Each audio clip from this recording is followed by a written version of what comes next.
The Wooden Rose by Soraya. Chapter 1. 1889. A Travellers' Camp near Glasgow Green.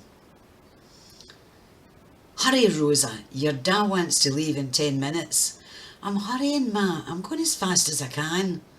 She could hardly think straight as she hopped about, pulling on her black boots and fastening the laces. She was excited at the thought of seeing Eddie again. Tall, handsome Eddie with his dark curly hair. She couldn't remember the first time that she saw him, but she had known all her life that he was hers.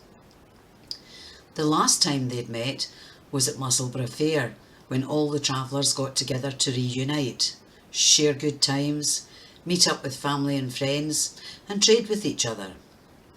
She was 16 now. Her raven black hair came halfway down her back, and her green eyes shone under long dark lashes. Soon she would marry, and the only boy she would marry was Eddie. Her young heart fluttered when she thought of him. Eddie was so clever with his hands. He was an artist with wood. He didn't just make things, he made beautiful things. He made shells for his mam's precious ornaments, and he carved the shapes and painted flowers and ivy down the sides. He made clothes pegs to sail around the doors too, but that was different. Rosa carried a wooden token in her pocket. When no one was watching, she would take the token out of her pocket, look at it, and think of Eddie. Her Eddie. He made it for her when he was 14 and she was only 10. He had carved the lovely rose on the surface, and each time she looked at it or held it in her pocket, she thought of her Eddie. It was just a simple piece of wood, flat, about 2 inches across and half an inch thick, but she could feel the love in it.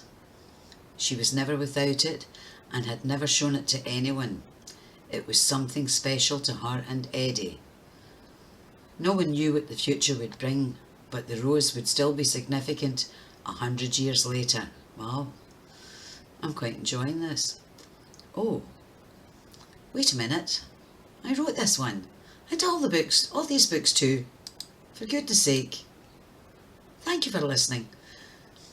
Please follow me and check out my website for all my books. Bye now.